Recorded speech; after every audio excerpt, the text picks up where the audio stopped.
cinta Kau selamanya. Amin. Kami mengasihi Engkau Tuhan. Engkau yang menanamkan kasih itu dalam setiap kami ya Bapa. Engkau yang menanamkan iman itu di dalam kami, karena Engkau sudah memilih kami ya Tuhan. Siapa kami ya Bapa? Sehingga Engkau sudah memilih kami, bahkan sejak kami masih berdosa ya Tuhan. Engkau memilih kami, Engkau mengangkat kami, Engkau memindahkan kami dari kegelapan ke dalam terang-Mu yang ajaib. Kami sungguh bersyukur ya Tuhan. Di dalam nama Yesus kami berdoa. Amin. Silakan duduk Bapak Ibu Saudara.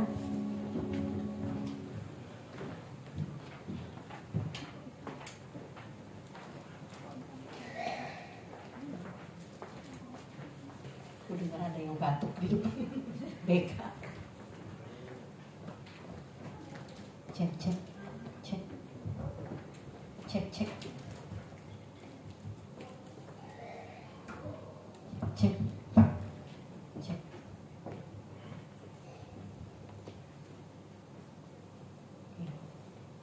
Kita mungkin sering mendengar berita ya. Zaman sekarang kita tahu ya, zaman now apalagi dengan sosial media. Setiap kali kita buka sosmed nanti muncul twing berita gitu ya. Jadi kadang-kadang itu kita mau buka Instagram misalnya ya, mau cari orang gitu, mau chat, malah scrolling yang lain. Kalau nggak lihat berita, siapa nih gitu kan? Yang sering keluar akhir-akhir ini di tempat saya itu ya Ahmad Dhani, Maya Estianty gitu ya. Jadi mungkin anak saya tadinya nggak terlalu mengenal mereka, dia jadi tahu gitu karena seringnya hebohnya beritanya si artis dua itu ya. Padahal itu kan artis dari zaman saya masih muda gitu udah ada gitu ya, Maya Estianty sama Ahmad Dhani. Tapi mungkin ada orang-orang yang seringnya cari-cari berita perang, mungkin yang keluar kebanyakan perang kali ya, mengenai Irak, mengenai Israel gitu ya. Siapa yang di sini ada nggak yang belum pernah dengar namanya Ahmad Dhani sama Maya Estianty ya? Kamu belum pernah dengerin ya? Oh pernah. Dengernya baru-baru ini atau udah lama ya? Oke. Anak saya mungkin baru-baru ini kali dengernya karena saking hebohnya itu mereka ya. Jadi ya begitulah ya saudara ya. Apalagi kalau artis mah kelihatan banget ya, soalnya mereka artis ya. Jadi orang-orang selalu berburu cari gosip artis terbaru karena itu tuh enak gitu loh untuk dibaca gitu ya, dilihat, ini orangnya nyebelin banget sih kayak gini sih. Terus kita nanti ada pro, siapa yang pro artis A, siapa yang pro artis B gitu ya. Terus udah dah, jadi itu artis A ngomong apa aja yang baik mengenai dirinya, kalau orang udah kesel ya benci aja gitu, gak suka gitu kan ya. Jadi memang informasi itu banyak banget gitu ya, dan tapi saya peringatkan ya saudara, apa yang kita dengar, apa yang kita lihat di media itu belum tentu benar. Meskipun kita merasa kita pro satu artis itu belum tentu benar juga gitu ya saudara ya. Jadi jangan gampang kemakan berita di media. Tapi kita bisa melihat kali ya. Jadi segampangnya tuh lihat ya selebriti itu gitu ya. Mereka kerusakan dari dunia ini itu gampang mudah terlihat dari apa yang berita-berita yang kita dengar gitu ya, berita-berita yang kita dengar. Jadi beberapa waktu kemarin tuh anak saya sampai bingung, itu ini loh kalau dengar cerita Israel kan bangsa pilihan Tuhan apa, tapi kok mereka melakukan hal-hal yang jahat ya, yang diperang gitu kan ya. Karena berita banyak yang dia dengar itu banyak berita-berita yang kontra Israel begitu ya. Kemudian ada juga berita-berita yang didengar yang berita-berita tertentu dari kubu ini yang pro Israel, di mana infonya itu berita tuh diputarbalikkan gitulah. Jadi apapun itu berita, intinya yang saya mau sampaikan saudara, kita bisa melihat kerusakan dunia ini dari berita-berita itu gitu ya. Jadi dunia ini sedang menuju kehancurannya begitu. Dunia ini bukan semakin baik, tapi semakin jahat. Ya, artis ini selingkuh dengan ini, ada yang punya anak terus tidak diakui, terus ada mengenai politik ya, politik yang benar-benar kita bingung kadang-kadang ya. Jadi kerusakan dunia ini kita bisa lihat dari situ gitu. Nah sebenarnya itu yang gampang terlihat ya, yang diliput oleh media. Di luar itu saya yakin bukannya masyarakat biasa, orang awam juga terjadi hal-hal yang semacam itu. Ada macam-macam lah, ada perzinahan, percabulan, apa aja, semua ada yang disebut di 2 Timotius 3 ayat 1 sampai 5. Dan nanti kita akan ke situ ya saudara.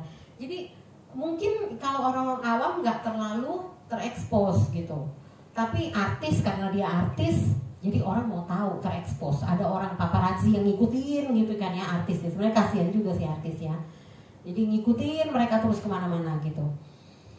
Nah jadi kita bisa melihat gitu ya kerusakan dunia ini, kejatuhan dunia ini dan manusia-manusianya. Tapi hal-hal yang dilakukan oleh manusia itu Alkitab bilang tidak ada hal yang baru di dunia ini. Oke, mungkin apa yang diciptakan manusia semakin maju teknologi, dalam hal teknologi banyak hal baru. Tapi berkaitan dengan manusia, urusan manusia itu sebenarnya nggak ada hal yang baru. Dari dulu sudah ada sampai sekarang sudah ada. Mungkin sekarang orang-orang lebih berani karena apa? Karena ya pengaruh kejahatan manusia semakin matang begitu ya, sehingga mereka juga nggak malu-malu untuk mengungkapkan kejahatan mereka sendiri, bahkan bangga gitu ya, bangga bahkan dengan segala kejahatan yang mereka lakukan. Kalau mereka sanggup melakukan kejahatan ini malah jadi bangga, terus akhirnya banyak followernya, banyak yang ikut-ikutan gitu. Dan apalagi kalau di posting di sosmed semakin, nah jadi semakin berkembang biaklah kejahatan gitu ya. Semakin terbuka, orang semakin gak malu untuk mengeksposnya. Bedanya itu aja, tapi sebenarnya sama gitu. Dulu sampai sekarang sebenarnya sama. Cuman ya gitu sekarang tambah jahat gitu aja ya. Nah, kita buka sama-sama dari teks kita pada sore hari ini, yaitu di Efesus 5 ayat 1 sampai 8. Efesus 5 ayat 1 sampai 8. Saya akan bacakan ayat 1, kemudian saudara baca ayat 2, dan seterusnya kita bergantian ya saudara ya. Saya baca ayat ganjil, saudara baca ayat yang genap. Kita mulai, saya akan mulai ya. Sebab itu jadilah penurut-penurut Allah seperti anak-anak yang kekasih. Ya kan?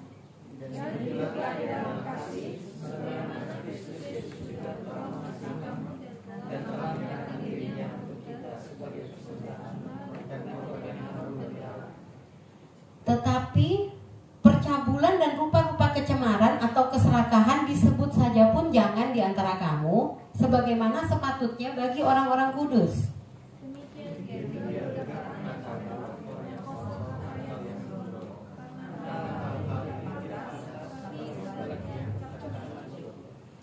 Karena ingatlah ini baik-baik, tidak ada orang sundal, orang cemar, atau orang serakah, artinya penyembah berhala, yang mendapat bagian di dalam kerajaan Kristus dan Allah.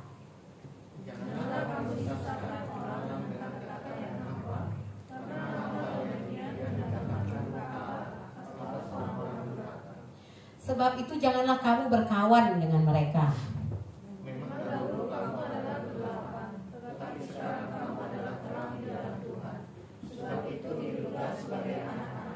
Amin. Ayat 8 ini adalah ayat kuncinya saudara ya. Memang dahulu kamu adalah kegelapan, tetapi sekarang kamu adalah terang di dalam Tuhan. Sebab itu hiduplah sebagai anak-anak terang. Judul firman Tuhan hari ini adalah hidup dalam terang kekudusan. Kalau berbicara soal terang, kita seringkali lihat di Alkitab gitu ya, pakai kata terang dikontraskan dengan gelap. Gitu ya, contohnya di sini aja, dulu kita adalah kegelapan, tapi sekarang kita adalah terang di dalam Tuhan. Jadi kira-kira seperti inilah, dikontraskan antara terang itu pola pikir Kristus, pola pikir Alkitab, ya, pembaharuan budi, ya. Jangan dari, kalau kita sering dengar ayat di Roma 12 ayat 2, janganlah menjadi serupa dengan dunia, tapi berubahlah oleh pembaharuan budimu. Nah, dan gelap itu pola pikir duniawi, Intinya begitu ya. Jadi sering ada kontras seperti itu di Alkitab. Terang dan gelap adalah dua hal yang tidak bisa bercampur. Kalau terang ada, gelap sirna. Kayak sekarang ini nggak ada kegelapan ya di tempat ini, terang. Tapi mereka bisa berjalan bersama-sama sih. Ada gelap, di luar sana ada terang gitu ya. Tapi tidak bisa bercampur. Ada siang, ada malam. Ada wawasan Alkitab atau Kristus, ada juga wawasan dunia.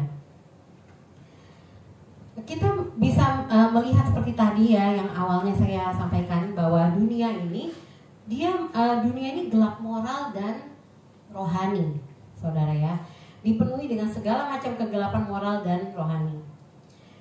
Kita bisa lihat aja di 2 Timotius 3 ayat 1 sampai 5. 2 Timotius 3 ayat 1 sampai 5 dikatakan di situ, ketahuilah bahwa pada hari-hari terakhir akan datang masa sukar. Manusia akan mencintai dirinya sendiri. Pernah lihat nggak saudara? Banyak ya. Jangan-jangan kita juga gitu ya. Dan menjadi hamba uang, ya. Mereka akan membual, menyombongkan diri. Mereka akan menjadi pemfitnah. Mereka akan berontak terhadap orang tua dan tidak tahu berterima kasih. Tidak mempedulikan agama, tidak tahu mengasihi, tidak mau berdamai, suka menjelekkan orang, tidak dapat mengekang diri, garang, tidak suka yang baik, suka berkhianat, tidak berpikir panjang, gerusa-gerusu gitu ya, tidak berpikir panjang, berlagak tahu, lebih menuruti hawa nafsu daripada menuruti Allah. Secara lahiriah mereka menjalankan ibadah mereka, tetapi pada hakikatnya mereka memungkiri kekuatannya. Jauhilah mereka itu. Jadi ini udah diperkirakan gitu ya sama penulis kitab ini, bahwa hari-hari terakhir manusia itu akan ada masa-masa sukar. Masa sukarnya kenapa? Karena manusia, saudara ya. Kalau manusianya nggak tambah jahat sih nggak sukar kali ya, saudara ya. Tapi karena manusia gitu. Ya ini semuanya ya, mereka manusia akan mencintai dirinya sendiri, dan kita nggak usah bingung cari mana. Saya yakin semua pasti udah pernah mengalami gitu ya, melihat gitu. Dan apakah di luar gereja aja saudara? Enggak ya saudara ya. Di dalam gereja juga. Nah contohnya ayat 5 ini, coba yang gampang nih. Oh, nah ini ya. Oke, ada juga ya yang di gereja datang, tapi juga hal-hal tadi itu yang ayat 1 sampai ayat 4 itu ya. Karena ya memang manusia belum sempurna ya saudara ya, masih ada itu yang mudah-mudahan proses terus semakin baik begitu. Nah ini yang serem nih. Secara ayat 5, secara lahiriah mereka menjalankan ibadah mereka, tetapi pada hakikatnya mereka memungkiri kekuatannya. Jadi ada dualisme. Percaya Tuhan, percaya. Datang gereja, baca firman Tuhan, semuanya apa? Tapi kalau di luar ketemu rintangan, pakai cara dunia, pakai cara orang yang tanya sini, tanya situ, atau pakai cara di luar si Ahmad Dhani aja begini, dia sukses, aku ikutin dia aja deh, gitu ya misalnya gitu. Itu contoh aja.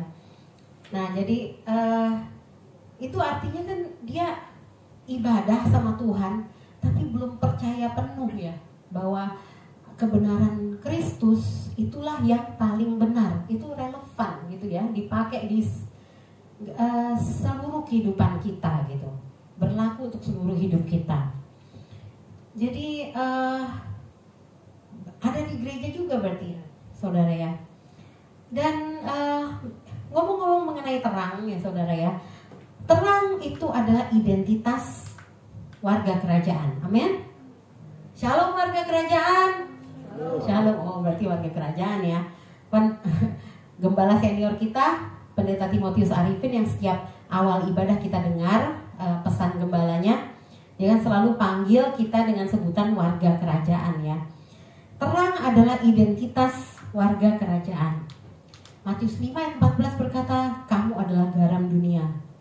Habis itu dia bilang juga, kamu adalah terang dunia. Jadi bukan kamu jadilah terang dunia, bukan. Tapi kamu adalah terang dunia. Amin. Karena kita ini anak-anak terang saudara ya, udah dipindahkan dari kegelapan menuju terangnya. Oleh karena itu terang itu adalah identitas kita. Allah kita itu terang, saudara ya. Dan warga kerajaan kita dipanggil untuk mencerminkan identitas itu. Dikatakan bahwa di Efesus 4 ayat 24 ya, dikatakan bahwa mengenakan manusia baru yang telah diciptakan menurut kehendak Allah di dalam kebenaran dan kekudusan yang sesungguhnya. Jadi kita pada saat kita dipilih oleh Tuhan, saat kita percaya kepada Kristus bahwa karya Kristus di kayu salib itu adalah untuk kita gitu ya. Pada saat itu kita disebut sebagai orang-orang yang lahir baru. Jadi ada manusia baru. Nah, dikatakan di sini mengenakan manusia baru yang telah diciptakan menurut kehendak Allah di dalam kebenaran dan kekudusan. Kita diciptakan menurut kehendak Allah di dalam kebenaran dan kekudusan. Sama-sama saudara kita katakan, kita diciptakan dalam kebenaran dan kekudusan. Ya, manusia baru ini telah diciptakan menurut kehendak Allah dan kebenaran dan kekudusan. Cuman seringkali kenapa kok ini katanya mengenakan, berarti belum kita kenakan. Mungkin manusia barunya itu kayak baju gitu ya, jubah ya, kan mengenakan, memakai gitu ya. Mungkin kita masih pakai baju lama gitu ya saudara ya. Kadang-kadang manusia lamanya itu lebih nyaman, lebih enak gitu ya, nggak mau dibuang ya manusia lamanya gitu. Jadi manusia barunya masih disimpan dulu gitu ya saudara ya. Nah, dikatakan manusia baru itu diciptakan oleh Kristus melalui pengorbanan Kristus itu dalam kebenaran dan kekudusan yang sesungguhnya.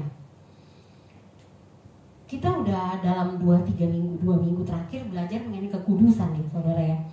Dan kudus ini artinya dalam bahasa Ibrani itu adalah kadosh gitu ya, yang berarti suci atau sakral.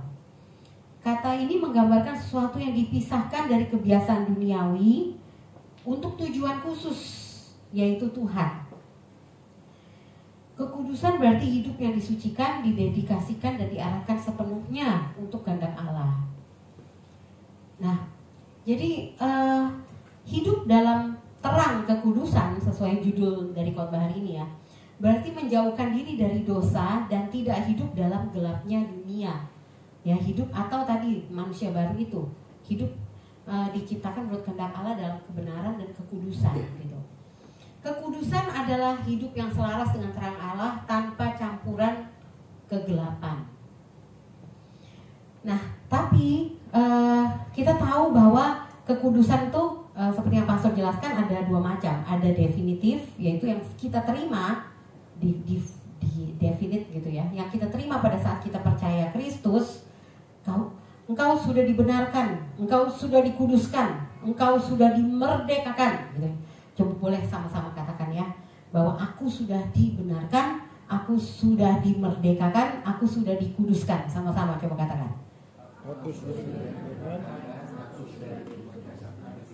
Katakan, ya, oke, 3 itu, amin. Nah, disinilah saya pikir kehendak bebas kita tuh berperan. Kita punya pilihan gitu saudara ya, mau berusaha hidup kudus atau mau santai saja gitu ya. Nah, itu kita sudah dikuduskan, amin ya, percaya ya, kita sudah dikuduskan, dibenarkan, dan kita sudah dimerdekakan. Nah, kemudian itu definitif, dan tapi kita masih ada di dunia ini, amin saudara. Kita nggak langsung jadi malaikat ya, waktu terima Yesus kita nggak langsung jadi malaikat, kita masih hidup di dunia ini, di mana kita masih harus menghadapi yang namanya project-project. Kita harus menghadapi yang namanya masalah-masalah dalam pekerjaan. Kita harus menghadapi yang harus bekerja supaya dapur tetap ngebul gitu ya. Kita harus menghadapi itu. Kita harus menghadapi menyelesaikan kuliah. Kita harus banyak hal yang kita harus hadapi sehari-hari. Pekerjaan, bekerja yang baik supaya gaji lancar gitu ya dari bos. Bekerja yang baik supaya penghasilan lancar. Itu kita harus terus menghadapi keseharian kita. Anak-anak yang ada dipercayakan Tuhan pada kita, yang harus dengan setia kita didik, dengan kasih, dengan kesabaran kita didik begitu ya. Jadi banyak sekali peran-peran keseharian di mana itu pun jadi kita masih berproses saudara ya. Kita Dan kita juga kan belum tubuh kemuliaan, masih hidup dalam tubuh daging ini, dimana dikatakan bahwa roh itu penurut, tapi daging itu lemah. Nah, kita harus berjuang terus setiap hari untuk hidup dalam kekudusan, saudara ya. Nah, ini yang disebut kekudusan progresif yang pastor sampaikan waktu itu. Nah, disinilah saya percaya bahwa kehendak bebas kita berperan. Kalau kita sering dengar bahwa kita mempunyai kehendak bebas, benar ya. Jadi kita ini nggak seperti robot gitu kan ya.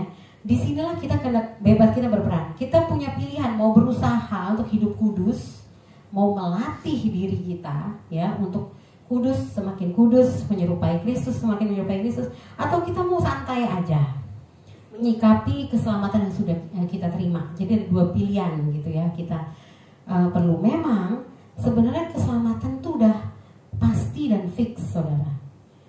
Tapi prosesnya kita nih menuju kita menyerupai Kristus, Tuhan mau kita terus naik, menang dari satu kelemahan kita, menang lagi yang berikutnya, menang lagi, dan semakin menyerupai Kristus. Amin. Tuhan gak mau kita terima Yesus untuk ya udah kita yang penting aman, selamat, masuk surga gitu aja udah. Terus kita gak peduli, kita santai-santai aja begitu. Tuhan gak mau kita gitu. Tapi Dia memilih kita, Dia memberikan kita panggilan. Amin, saudara. Ya. Dan Dia terang kita itu yaitu Yesus menerangi kita sehingga kita bisa memancarkan dunia ini, menerangi dunia ini dengan kasih Kristus. Nah, untuk kita berproses di dalam kekudusan itu kita perlu latihan, saudara ya. Latihan. 1 Timotius 4 ayat 7-8 berkata, latihlah dirimu beribadah. Latihan badani terbatas gunanya, tapi ibadah itu berguna dalam segala hal, karena mengandung janji baik untuk hidup ini maupun untuk hidup yang akan datang. Dan disinilah yang perlu latihan, saudara. Inilah peran kita, inilah kehendak bebas yang bisa kita praktekkan sebenarnya di sini. Jadi kita dimerdekakan, saudara, agar kita bisa mengatur hidup kita, memilih untuk tidak tinggal di dalam dosa. Amin, saudara. Kita dimerdekakan bukan untuk hidup sembarangan, tapi kita dimerdekakan agar kita bisa mengalahkan dosa itu. Agar kita bisa hidup sesuai dengan panggilan Allah. Kita bisa memilih untuk tidak berdosa. Itulah kita dimerdekakan untuk itu.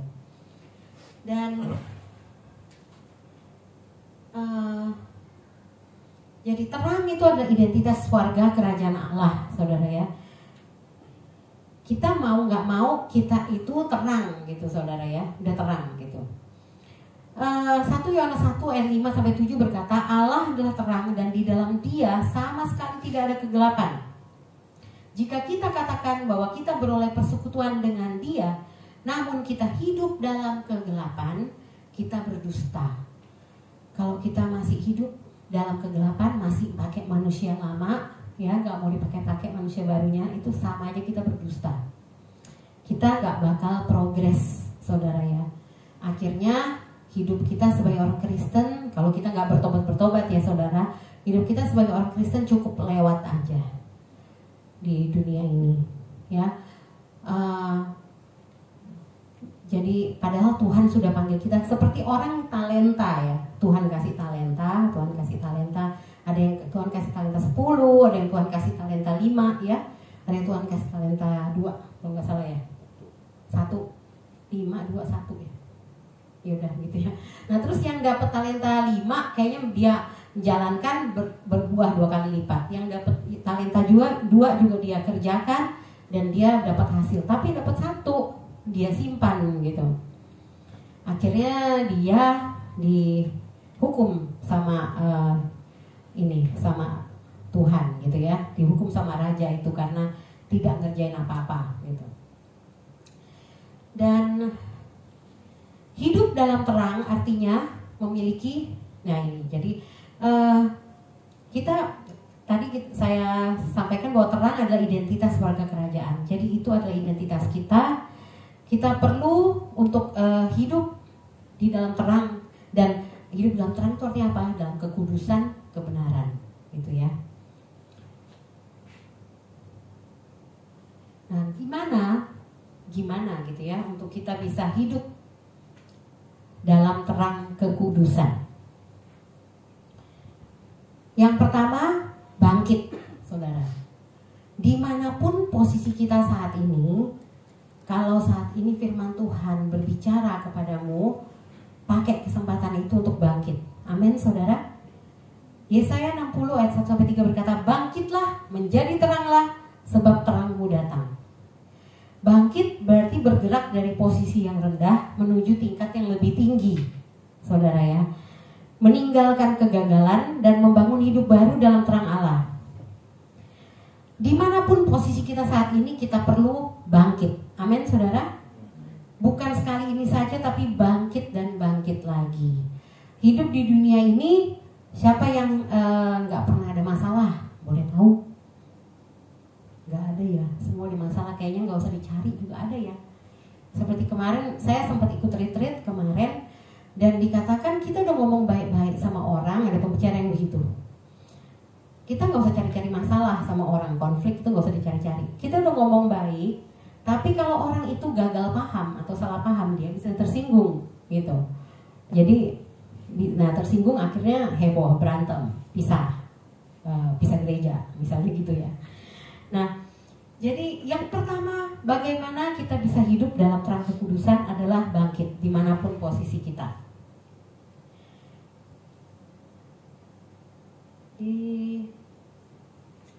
Di Efesus 4 ayat 24 ya, ada firman Tuhan yang berkata begini, ayat firman Tuhan yang tadi ya kita baca, dengan mengenakan manusia baru yang telah diciptakan menurut kehendak Allah di dalam kebenaran dan kekudusan yang sesungguhnya.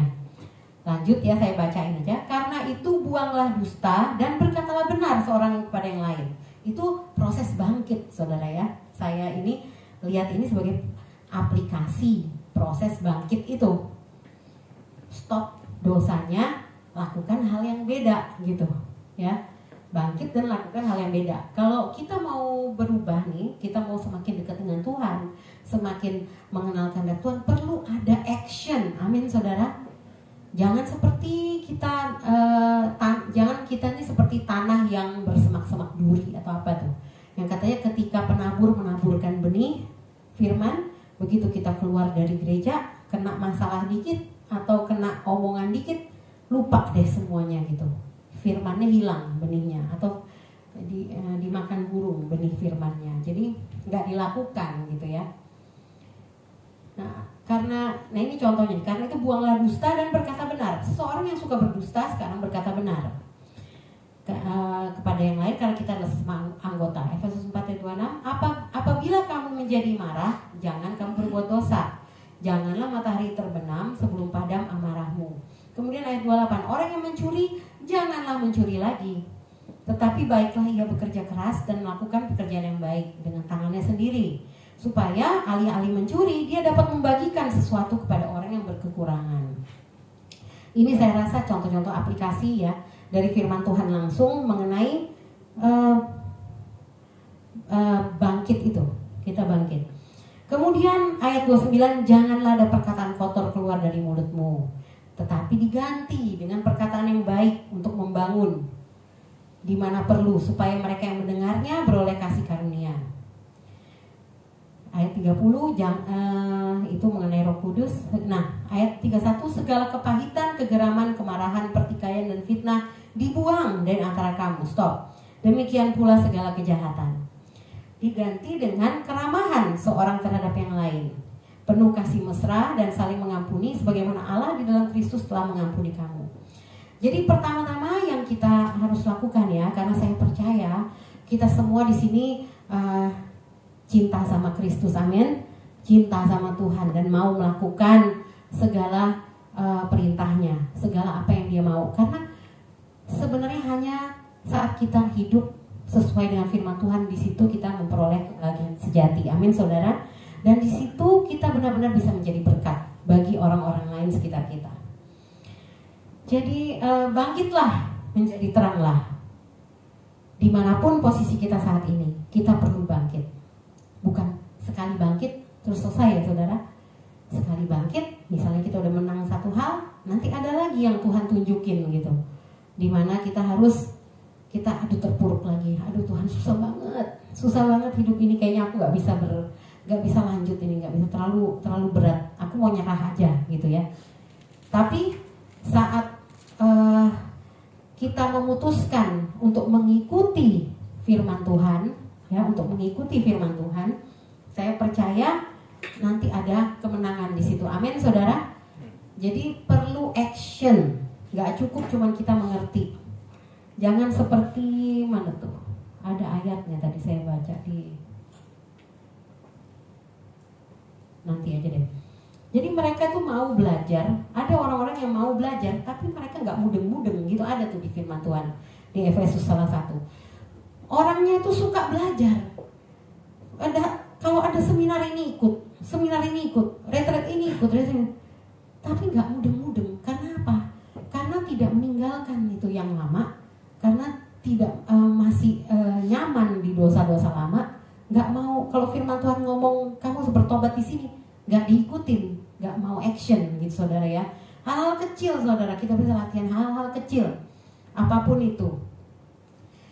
Ingat yang seperti tadi saya sampaikan, nggak ada dualisme, nggak ada kayak misalnya kita lagi di luar nih, terus akan pernah nggak dengar gini, ada yang negur, Tuhan bilang gini, nggak usah bawa Tuhan deh di urusan kantor, nggak ada begitu saudara ya. Hidup kita ini seluruh hidup kita, pekerjaan kita, kuliah kita, berhubungan kita dengan orang lain, dengan orang tua, dengan anak, dengan teman-teman, itu semua itu adalah pelayanan saudara ya. Semua itu adalah ibadah kita. Jadi ibadah kita sesungguhnya itu bukan di sini saudara. Ibadah kita sesungguhnya adalah siapa kita di luar sana, di sekitar kita. Amin saudara. Setuju nggak? Gak ada dualisme saudara ya. Jadi nggak bisa di luar saudara ngomong gak ada Tuhan-Tuhanan di sini gitu. Gak usah bawa nama Tuhan, gak bisa saudara ya. Kalau begitu kita di stempel sebagai anaknya Tuhan, udah kamu adalah terang gitu. Dan bangkitlah dan jadilah terang. Kemudian bagaimana kita bisa hidup dalam terang kekudusan? Yang kedua, jauhi kegelapan. Tadi kan kita udah sempat baca ya, di Efesus 5 ayat 7, janganlah kamu berkawan dengan mereka. Jauhi kegelapan dan pilih komunitas yang benar. Bukan berarti komunitas yang jahat, yang maksudnya yang omongannya masih omongan dunia ya, mencemooh, perkataan kotor, fitnah, ngomongin orang, jelekin orang, yang seperti tadi sebutin itu. Mereka juga Tuhan mengasihi dan mau kita jadi saksi buat mereka, tapi jangan bergaul dengan orang-orang ini. Boleh kita datang untuk sharing firman Tuhan, boleh kita ada buat mereka saat mereka ada masalah. Mereka perlu orang-orang yang kuat nih untuk jadiin sandaran, untuk ditanyain mengenai Kristus. Mereka butuh saudara ya. Kalau kita hidup benar-benar dalam kekudusan, hidup kita jaga, saya yakin kita bakal jadi menara-menara yang kuat dimanapun kita berada. Dimana orang yang mencari pengharapan, mencari pemulihan, mereka akan datang kepada kita dan bertanya kepada kita. Amin saudara. Dan kita bisa jadi berkat, kita bisa jadi saksi Kristus saat itu. Nah namun kita jangan bergaul dengan orang-orang itu ya. Jangan bergaul artinya ya bergaul gitu ya setiap hari bersama dengan mereka dan lain-lain gitu. Ayat 7 tadi ada sih, sebab itu janganlah kamu berkawan dengan mereka, seperti gitu ya. Kemudian jadi kegelapan adalah segala hal yang tidak kudus ya. Kegelapan itu lawannya terang, lawannya kekudusan, termasuk dosa-dosa ya, seperti percabulan, keserakahan, perkataan kotor gitu ya tadi ya. Kita harus tidak bergaul dengan mereka, orang-orang itu. Nah, terus kita bergaulnya, berfellowshipnya, bersekutunya dengan siapa?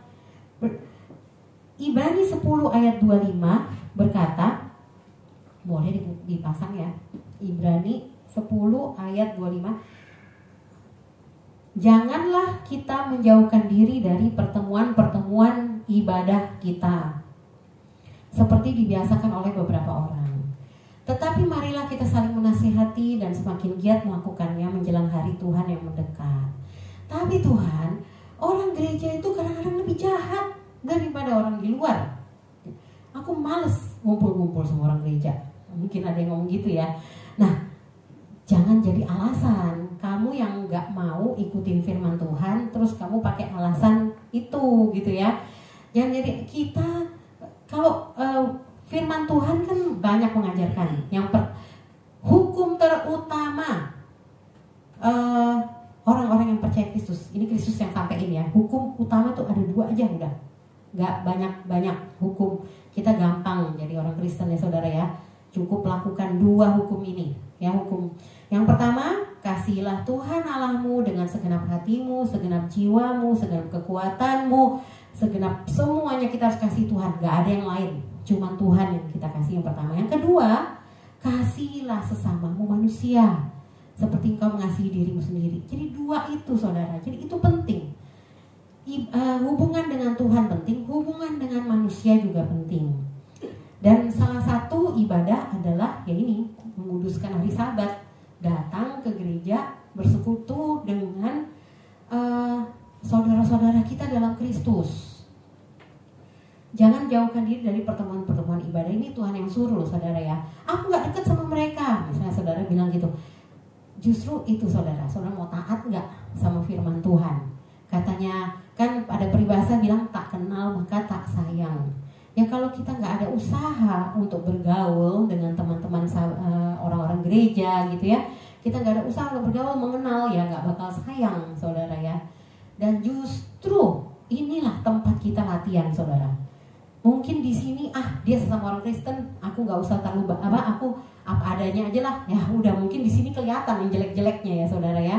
Karena di sini sesama, mungkin dipikir sesama saudara dalam dalam Kristus lah kita, aku biasa-biasa aja, nggak usah jaim-jaim.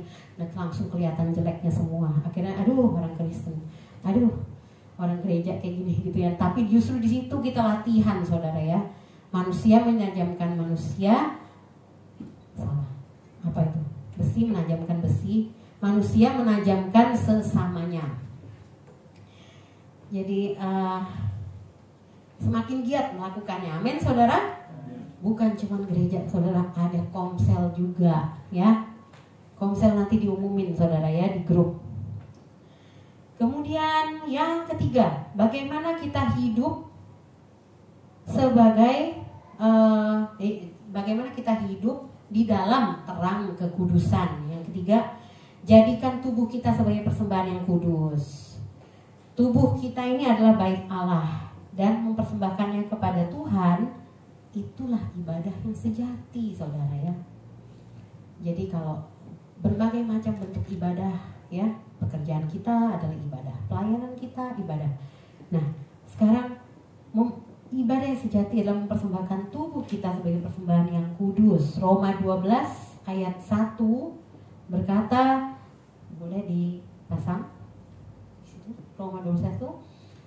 Karena itu saudara-saudara, demi kemurahan Allah, aku menasehatkan kamu supaya kamu mempersembahkan tubuhmu sebagai persembahan yang hidup, yang kudus, dan yang berkenan kepada Allah.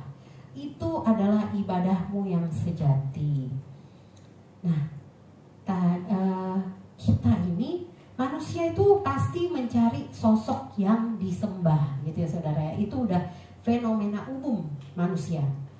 Bahkan seorang yang bilang dia tidak percaya ada Tuhan, mereka pun akan cari sosok yang mereka bisa sembah atau mereka idolakan. Itu pasti ada gitu. Dan kita beribadah kepada Tuhan kita, junjungan kita ya, yang menciptakan kita ya. Itu sebenarnya udah memang seharusnya gitu ya saudara ya, memberikan yang terbaik untuk Tuhan. Karena apa-apa semua itu kita dapat dari Tuhan. Amin saudara. Kita diciptakan oleh siapa saudara? Oleh Tuhan. Tuhan yang menciptakan kita. Kemudian sampai saat ini kalau kita masih bisa nafas, kita masih dikasih kesempatan hidup ya. kita masih kesempatan hidup, diberikan kesempatan untuk membawa arti di hidup ini gitu ya, itu karena Tuhan yang mengizinkan. Amin saudara. Gak ada yang tahu. Saya ada satu hal yang saya kepikir, saya pernah dengar ada saudara saya pasang status di Facebook, kata-kata mutiara. Dia tulis begini, life always gives you a chance. Dia bilang gitu, hidup selalu memberimu kesempatan.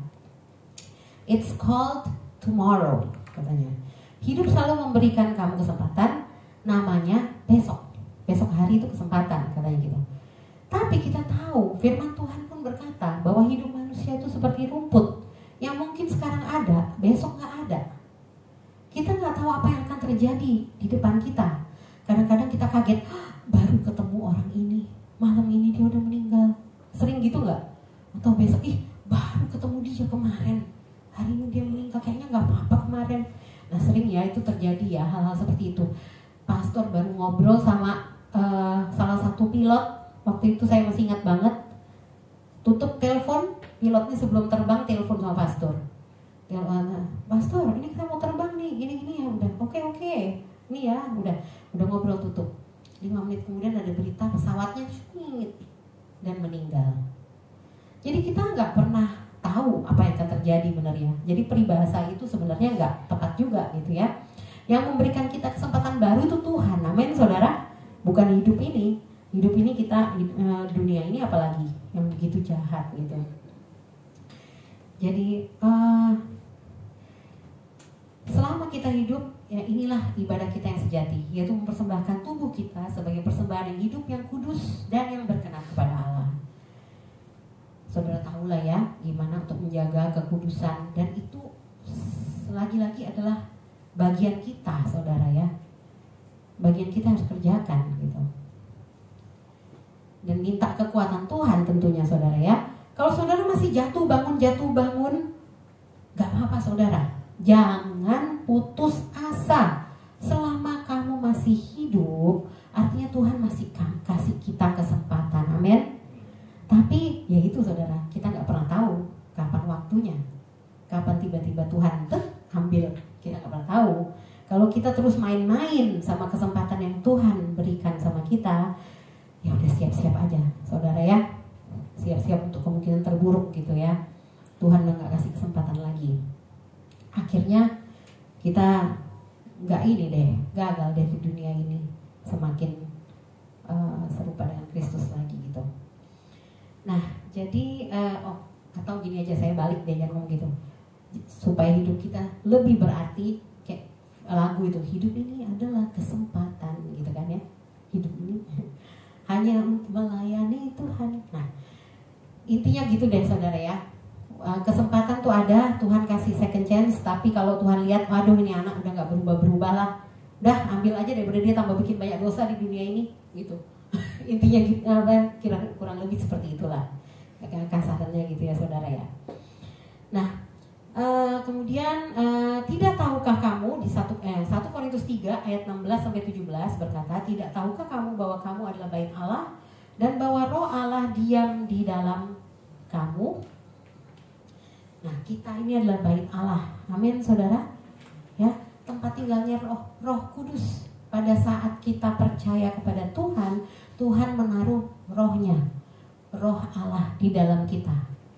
Nah Roh itulah yang kalau Tuhan Yesus kirim Roh Kudus untuk kita, untuk menolong kita, menghibur kita, mengingatkan kita firman yang kita pernah dengar semuanya. Jadi pada saat kita mengalami masalah atau kita diperhadapkan sesuatu, kita tahu bagaimana harus bertindak.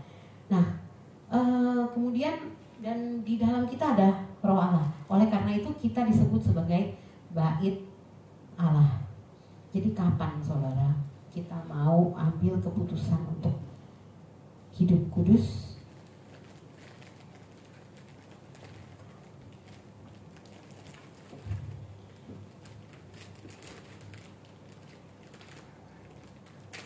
Kalau panggilan itu terus ada gitu ya saudara, kita tinggal kapan kita mau nih. Dan ingat, gak ada besar, gak ada kecil. Hal kecil besar dari hal kecil. Itu dan tadi saya sebut mengenai bagian kita perlu latihan itu ya saudara ya. Latihannya gimana? Latihan tuh gak enak ya. Kalau kita olahraga latihan tuh capek, bener gak sih? Kayak misalnya orang-orang yang main basket, saya tahu dulu anak saya main basket waktu SMA. Kadang-kadang ada hari-hari di mana mereka nggak main basket, tapi mereka lari keliling lapangan, terus mereka push up gitu ya. Gak enak ya, enakan main basket, bener kan ya? Tapi mereka latihannya gitu. Nanti mereka mungkin untuk endurance atau apa nggak tahu lah ya. Mereka nanti cuma lari-lari doang keliling lapangan, mereka cuma push up, cuma apa gitu. Mereka nggak main basket. Nah itu nggak enak gitu ya, capek gitu ya, badannya sakit semua kalau latihan gitu ya. Latihan tuh nggak enak. Tapi penting nggak saudara? Harus ya, supaya pas pertandingan basketnya mereka lebih siap gitu. Dan maksudnya lebih bagus mainnya begitu. Sama aja, rohani juga perlu dilatih. Latihnya gimana saudara? Latihnya kalau ada firman Tuhan bilang apa, dilakukan meskipun sulit ya. Ada beberapa hal yang bisa kita sebut sebagai disiplin rohani gitu ya di dalam Alkitab. Ada kayak kalau yang tadi 1 Timotius 4 ayat 7-8 kan dikatakan latihlah dirimu beribadah gitu ya. Latihan itu banyak hal saudara, dan bukan cuman kerohanian, maksudnya satu yang kelihatannya rohani doang ya, seperti doa gitu ya, itu latihan kita. Kan firman Tuhan berkata keep on praying, berdoalah setiap saat, berdoalah tak putus-putusnya bagi orang-orang kudus gitu kan. Jadi kita harus berdoa itu adalah latihan. Amin saudara. Kita doa setiap hari, kita latihan supaya kita kuat. Nah kemudian satu lagi, baca firman Tuhan tentunya ya. Karena gimana kita mau mengenal Tuhan kalau kita tidak membaca firman-Nya, membaca dan merenungkan. Nanti pas dapat masalah khawatir karena nggak tahu bahwa ada firman Tuhan berkata bahwa janganlah kamu khawatir gitu, sebab aku memelihara kamu. Karena nggak tahu firman itu akhirnya khawatir gitu ya, akhirnya udah deh gitu kan ya.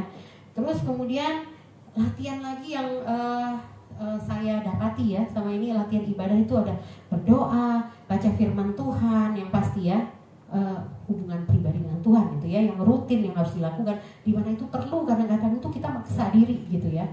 Nah kemudian satu lagi memberi juga termasuk loh saudara.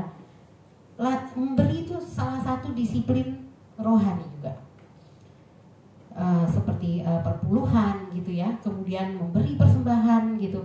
Nah itu menunjukkan bahwa kita lebih mementingkan si pemberi.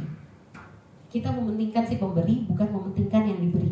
Nah mengenai memberi ini menarik ya saudara ya. Menarik kenapa? Di firman Tuhan itu Kristus di Matius 6 ayat 24 dia berkata, ini cuma satu-satunya di mana ada oknum yang disejajarkan dengan Allah di situ. Ya, cuma satu. Yaitu apa oknum itu? Itu adalah mamon, saudara. Mamon itu berbicara mengenai uang, ya. Tak seorang pun dapat mengabdi kepada dua tuan, karena jika demikian, ini Matius 6 ayat 24 ya. Tak seorang pun dapat mengabdi kepada dua tuan, karena jika demikian, ia akan membenci yang seorang dan mengasihi yang lain, atau ia akan setia kepada yang seorang dan tidak mengindahkan yang lain. Kamu tidak dapat mengabdi kepada Allah dan kepada mamon. Itu satu-satunya firman di mana Allah itu disejajarkan dengan, kalau firman lain nggak ada yang sejajar dengan Allah gitu ya. Tapi di sini Kristus sendiri yang ngomong, tidak ada yang dapat mengabdi kepada Allah dan kepada mamon gitu. Jadi salah satu disiplin rohani atau latihan itu adalah memberi, saudara. Menunjukkan kalau kita disiplin memberi, itu artinya uang itu lebih gak penting daripada Tuhan, karena Tuhan yang memberi, gitu. Kecuali kalau kita pegang kuat-kuat uangnya, kita gak mau, nanti aku kurang, nanti aku gini. Pas kelamaan kita gak mau beri, artinya kita, nah itu kita perlu cek itu. Di mana hartamu berada, di situ hatimu berada. Nah hatimu ada di mana nih? Di hartamu apa nih? Mamon atau Allah? Itu juga salah satu dari latihan rohani ya, disiplin rohani yang membuat kita tuh semakin maju lagi, semakin berprogres lagi. semakin menyerupai Kristus. Terus apalagi ya, latihan ibadah, baca firman Tuhan, merenungkan firman Tuhan, dan ibadah-ibadah yang seperti ini, persekutuan dengan keluarga Kristus, ya, yang seperti tadi saya sampaikan, jangan jauhi dirimu dari persekutuan-persekutuan. Yang tadi apa sih? Jangan kita menjauhkan diri dari pertemuan-pertemuan ibadah, seperti yang dibiasakan beberapa orang. Nah, ini adalah latihan-latihannya, saudara ya. Kalau ini yang akan membantu kita untuk kita bisa nanti semakin kudus, semakin menyerupai Kristus dalam hidup kita. Jadi pada sore hari ini dengan topik tadi yaitu hidup dalam terang kekudusan, ya, kita belajar ya saudara ya bahwa itu adalah panggilan dari semua warga kerajaan, panggilan Tuhan bagi kita semua. Dunia ini gelap, dunia ini menuju kehancurannya, tapi kita adalah terang. Amin saudara, kita adalah terang di dalam Tuhan. Di dalam Tuhan kita adalah terang. Mari kita bangkit, kita menjauhi kegelapan, mempersembahkan hidup kita sebagai persembahan yang kudus, sehingga kita bisa mencerminkan identitas kita sebagai anak-anak terang. Amin. Mari kita tundukkan kepala.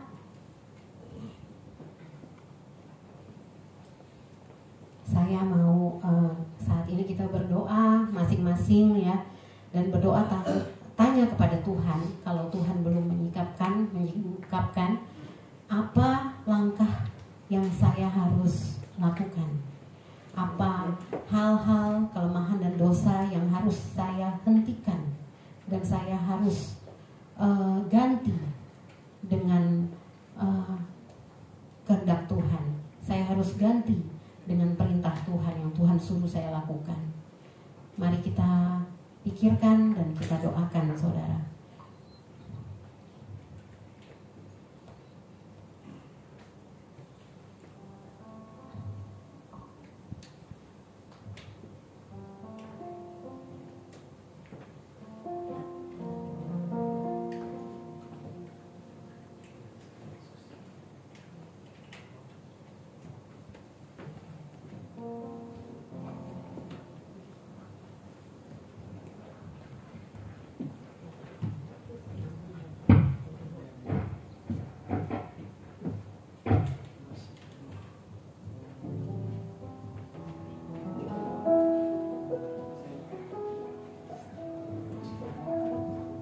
Song leader akan memimpin kita dalam satu pujian.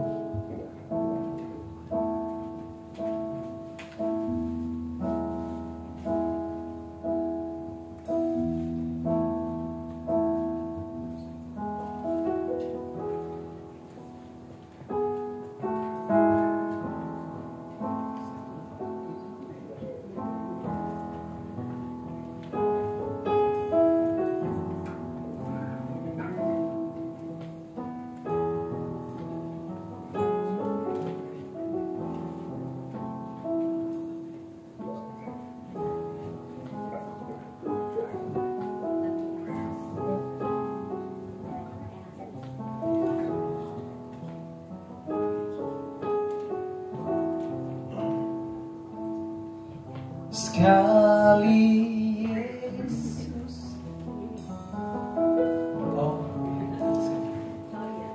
oh Tuhan Yesus, kerinduan hatiku, mutiara tak ternilai harta milikku, keindahanmu memudahkan dunia. Di mataku Engkau mari dengan segenap hati katakan, oh Tuhan Yesus, Tuhan Yesus, kerinduan hatiku. Mari kita bangkit berdiri bersama-sama. Tak ternilai harta milikku, keindahanmu memudahkan dunia. Di mataku Engkau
Terima kasih Tuhan untuk anugerah-Mu.